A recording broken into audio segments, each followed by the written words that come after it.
compañera que está al lado puedan, dos cuestiones. Una, pensar si les parece que falta algún otro nudo problemático que es relevante a tener en cuenta a la hora después de pensar las estrategias de intervención. Esa es la primera tarea. Y la segunda es escoger algunos de estos nudos problemáticos, uno, y poder pensar cómo impacta, digamos, este problema en nuestros cuerpos, en los cuerpos de las mujeres, y cómo impactan en los territorios, para que luego podamos abrir y compartir y darle, digamos, llenarlo de sentidos a los niños. Y a las 6 menos 10 abrimos el debate.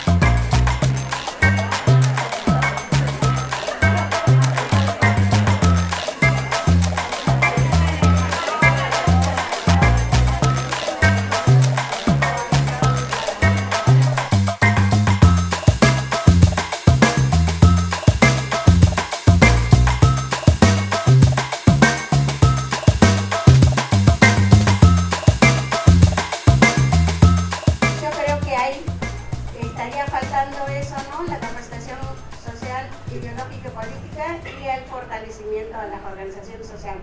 Tenemos que estar formados también para eso, porque cuando nosotros vamos a necesitar, vamos a ir a hablar de política también, ¿no? Que eso es importante. A mí me parece que un nudo bastante importante es el tema de la política pública. Y me parece que yo pregunto, ¿no? ¿Quién construye la política pública? Porque en el panel anterior también se habló sobre la política pública y una tensión entre el Estado de México y las organizaciones feministas como que no concordaban. Y creo que las políticas públicas se construyen desde la organización.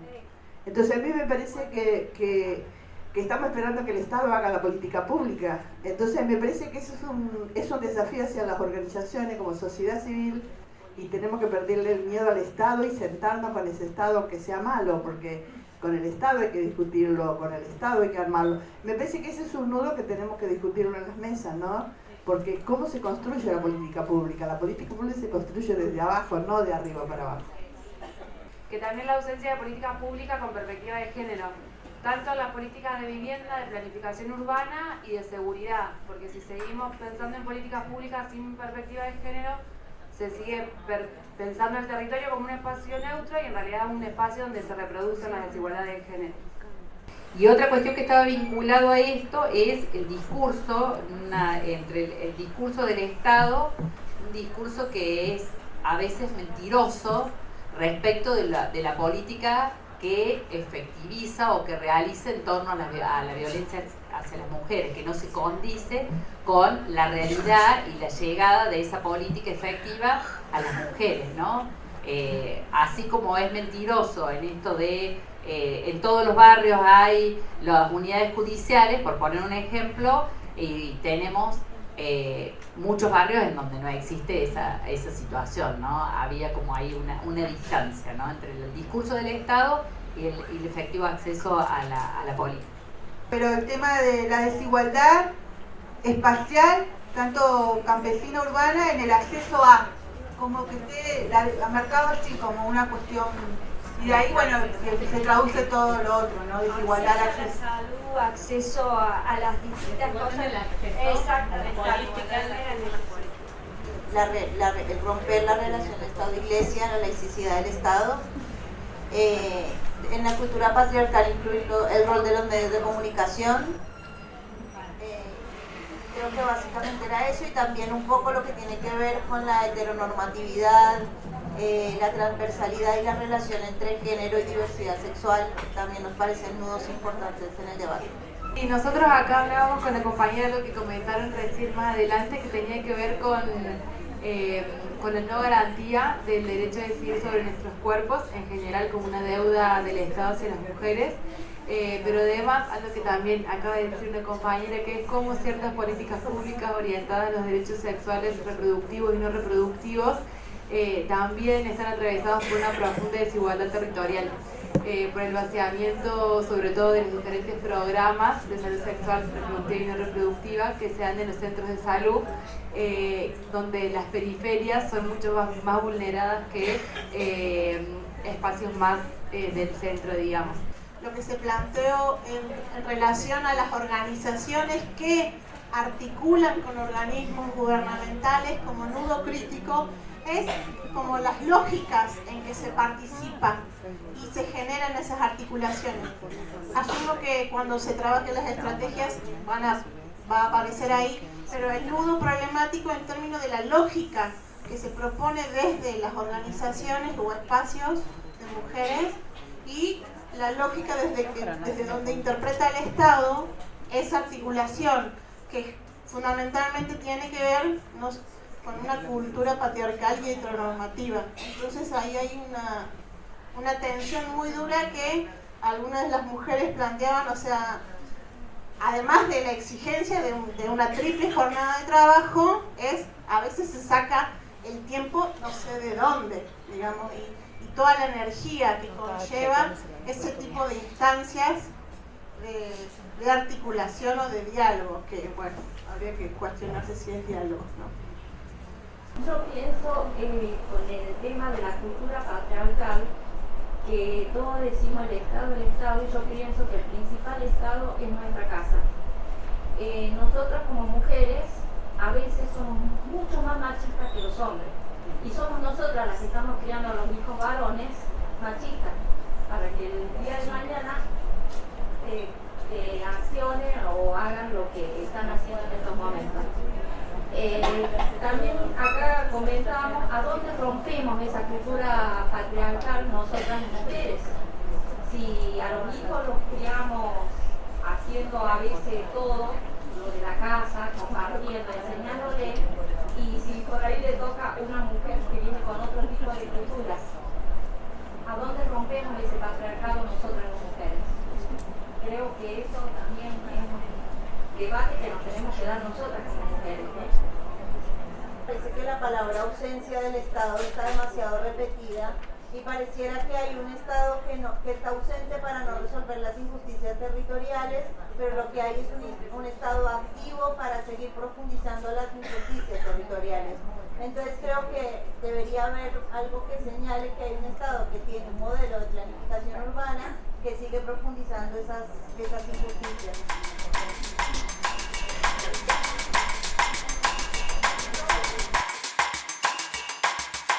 A mí me parece como una estrategia que no sé si se habló en alguno de los talleres, y que me quedó mucho ayer lo que dijo Rita de que los hombres son víctimas de su mandato, ¿no? ¿Por qué no buscar estrategias para trabajar en sensibilización, que los hombres participen más, y trabajar con la sensibilización de alguna manera transmitirles qué es lo que sentimos las mujeres? O sea, trabajar más en talleres con hombres más que con mujeres, porque una cosa es el empoderamiento de la mujer, pero otra cosa es que ellos puedan empatizar un poquito más con nosotras. Me parece, o sea, sé que es difícil y que me están mirando todas con una cara un poco rara, pero me parece, bueno, sí, hay mucho machismo, pero también podría ser una estrategia esa, tratar de en las instituciones, no sé, casi que obligatorio que algunos varones participen de algunas capacitaciones o alguna estrategia en ese sentido. No se me ocurre que era como que me quedó ayer la frase de Rita, me quedó muy pegada. O sea, si los hombres son víctimas de ese mandato, y bueno, capaz que también hay que ayudarlos a salir de ese lugar, ¿no? Para que ellos también estén en eso.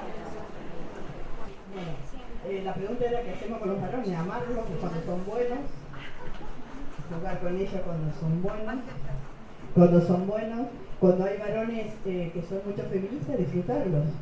No estamos hablando de todos los varones, estamos hablando de una parte de la población de varones que son agresivos. Yo trabajo con varones hace 20 años, hace más de 10 años que venimos trabajando con las masculinidades. Pero fíjate, por más que la compañera dijo cuál es la estrategia, me parece que más de la mitad de la humanidad somos mujeres. A nosotros nos están matando como mosca. Nosotros sufrimos visión. Me parece que los varones feministas, progresistas, tendrían que empezar a repensar qué hacen con su masculinidad.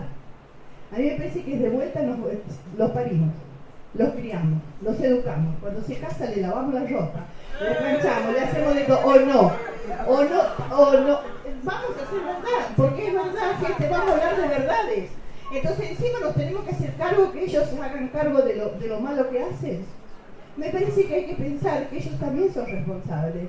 Pues si no, la carga de nosotros las mujeres, estamos hablando de cuidado, es otro cuidado que el patriarcado nos está metiendo solapadamente. Yo trabajo con varones agresores, no me siento mal, trabajo éticamente, sé que se pueden recuperar como padres, trabajo en nuevas masculinidades, hace más de 20 años me fui a Salvador con Conspirando, pero gente, más allá trabajo con la firme convicción que trabajo por los derechos de las mujeres para reducir el daño. Pero basta, por más que haya dicho la compañera, no me hago cargo. Pero que se hagan cargo los varones de empezar a replantearse. Los varones nacen con un plus, que el mundo les pertenece. Nosotros tenemos que darnos cuenta de esto, gente, porque si no es otro pedirlo más y que estamos hablando de cuidado y ya automáticamente nos están vendiendo que tenemos que encargarnos de ellos, perdón. Por eso creo que no. Lamentablemente trabajar con los varones es la pelea constante. Yo les cuento un poquito chiquito de la experiencia que tenemos. Las cooperativas de vivienda que nosotros dirigimos, que hemos terminado hace poquito, uno de los edificios más grandes, que son 16 pisos, los socios titulares son varones. Entonces, como que los varones siempre están que a las mujeres nos subestiman, que no podemos. Y al principio, cuando recién empezamos a formar las cooperativas, ellos no nos creían, se reían de nosotros. Pero todo el consejo directivo éramos mujeres. Y había el síndico, que era un varón. Entonces el resto, que estaban más involucrados en la cooperativa, eran todas mujeres. Entonces que ellos creen que porque son varones, nosotros como mujeres no podíamos hacer. Pero le paramos ese edificio de 16 pisos, todavía no pueden aceptar que lo hayamos hecho, ¿no? Entonces yo creo que está bueno reintegrarlo, pero es difícil trabajar con los varones. Integrarlo por su mismo machismo, por ese ego de hombre, ¿no? Que ellos son, que se llevan la vida por delante y lo tienen que hacer, que las mujeres están para la casa, pero eso ya fue, ¿no?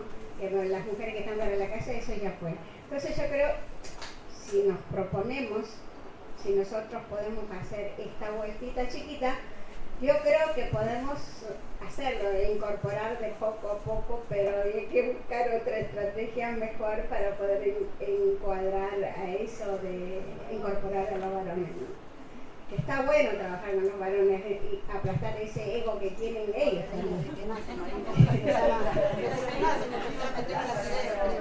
Hay que fortalecer como estrategia fundamental nuestra autoorganización. Lo que cambia el mundo no es convencer a los opresores, dominadores, que no sean dominadores y opresores. No que no se pueda cambiar los valores de la educación, todo eso es una cosa.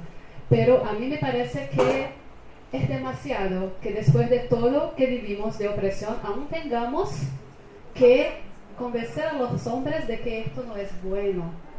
Y yo tampoco estoy convencida de que son infelices por eso. Así que me parece que es una inversión de la situación.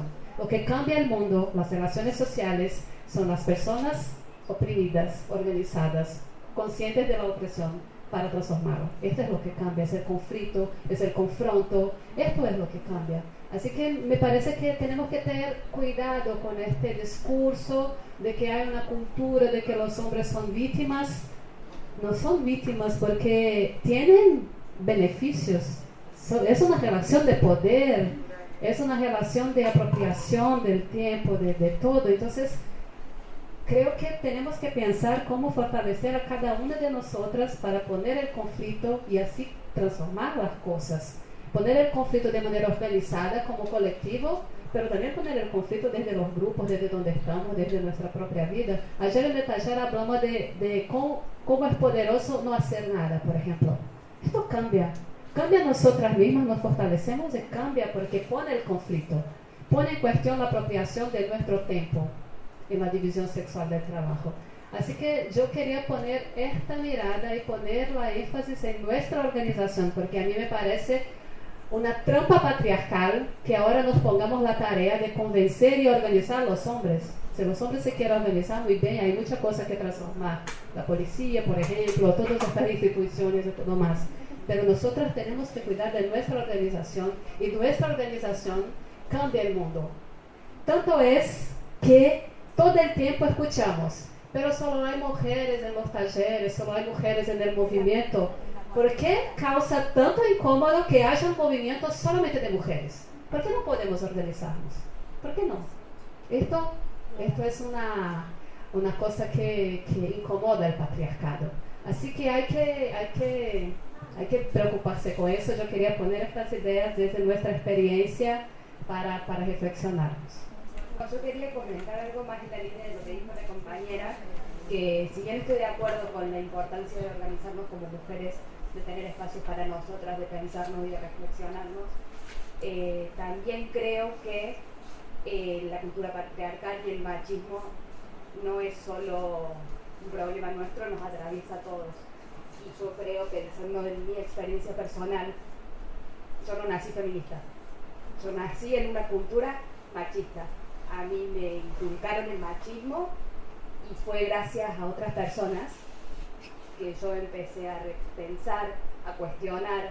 Entonces, si el machismo nos atraviesa a todos, incluidos los hombres, sean víctimas, no sean víctimas, eso es una discusión totalmente aparte y que va a llevar mucho tiempo. ¿Por qué no pensar en que ellos también tengan la posibilidad de cuestionarlo? Más allá de que no nos tengamos que hacer cargo nosotras de, sino por ahí trabajar como estamos trabajando nosotras juntas acá, unas con otras. Yo no me estoy haciendo cargo de ustedes, ellas no se están haciendo cargo de ustedes y de mí.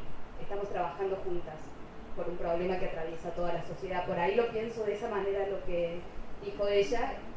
Me parece que da otras posibilidades a eso, a también pensar, sí, está buenísimo que tengamos organizaciones de mujeres solas, de mujeres juntas. ¿No?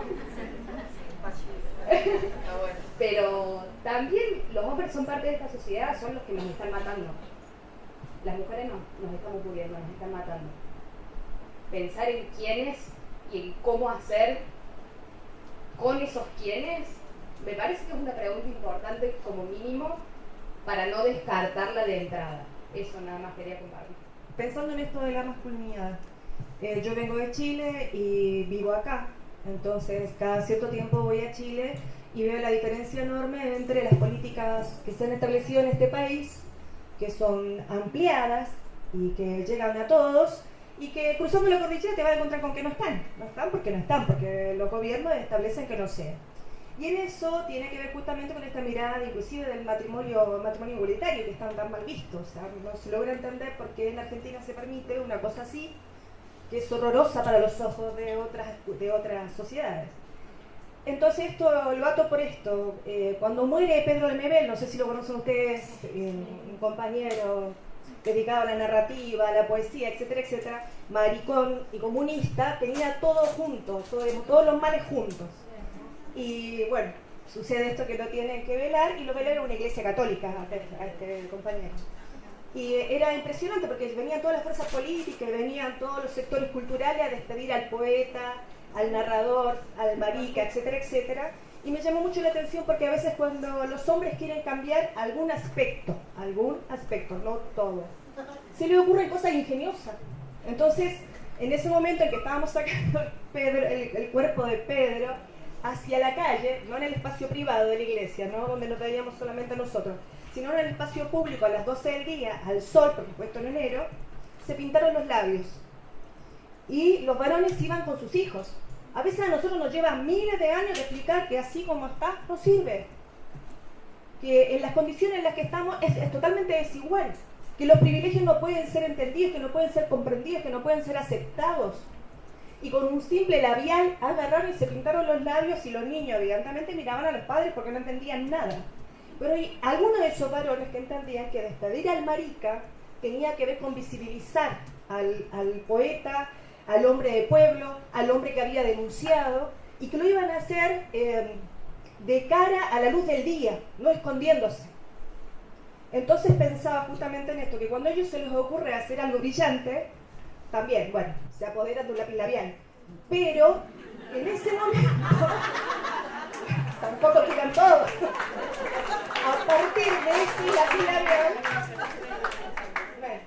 a partir de ese lápiz labial se escribe otra historia. En la vida no solo de ellos, sino en la vida de sus propios hijos. Porque son sus hijos los que tienen que preguntarle a su padre y serán ellos los que tendrán que explicarle por qué se pintaron los labios a las 12 del día para despedir un marica. Tan mal visto en un país donde no se permite que los iguales se amen. Eso solamente quería aportar. No, yo quería sumar que hoy en el espacio donde estuvimos de diálogo, algún compañero lo trajo, que quizás estaba faltando o yo me distraje, que es todo el tema de la formación de los profesionales con perspectiva de género. Que nosotros tenemos que intervenir en las universidades, en los centros de formación profesional, en los terciarios, en donde sea, para que cada una de las cátedras o cada una de las carreras tenga una mirada de género. El profesional que lo quiera tomar, lo toma, pero creo que esas cabezas hay que abrirlas, porque no nos sirven las psicólogas, los abogados, las juezas, sin perspectiva de género, las doctoras, los doctores. Me parece que tendría que ser una lucha de que toda la formación, cualquiera que se forme en cualquier profesión, tenga la posibilidad de elegir y de optar por trabajar desde una perspectiva de género. El poder trabajar esto con niños y niñas de la escuela es muy diferente y la verdad que es mucho más, digamos, llenador y uno ve que el cambio está desde ahí. La reflexión de los niños, incluso hacia el acoso callejero de los niños varones, es totalmente superador en muchos casos. Y bueno, para mí, digamos, esto de la integración de los hombres, también hay que ver en qué espacios y con qué objetivo, no por excluirlos, sino porque también, digamos, son espacios donde se usan mucho desde distintas instituciones. Se usa, o sea, son espacios que son usados muchas veces para otros fines que no tienen que ver con el objetivo de la igualdad de condiciones o de debatir cuestiones de género. Bueno, como experiencia de organización me parece que eso, bueno, en esas cuestiones también me parece que hay que tener un poco de cuidado en pensarlo.